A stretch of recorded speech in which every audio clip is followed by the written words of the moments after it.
তিস্তা সহ ৫৪টি নদীর পানির ন্যায্য বন্টনের দাবিতে তিস্তা ব্যারেজ অভিমুখে লং মার্চ করছে বাংলাদেশ সমাজতান্ত্রিক দল বাসদ।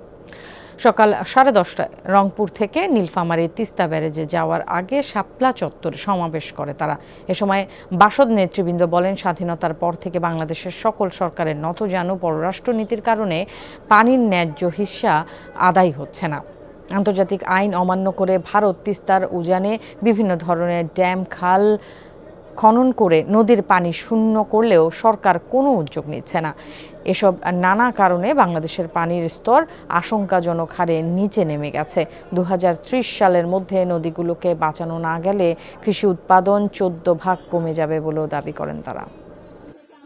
স্বাধীনতা পরবর্তী সময়কালে যত সরকার এসেছে, ভারতের বিষয়ে যে নতজানু পররাষ্ট্রনীতির ফলাফল হিসাবে আমরা আমাদের এই ন্যায্য নদীর পানির হিস্সাটা আদায় করতে পারছি না। এই যে পুঁজিবাদী ব্যবস্থা, এই বর্তমান ফ্যাসিবাদী সরকার, সেই সরকারকে উচ্ছেদ করে একটা গণতান্ত্রিক সরকার, গণতান্ত্রিক রাষ্ট্র ব্যবস্থা, সেই ব্যবস্থা পতনের জন্য আমাদেরকে লড়াই করতে হবে।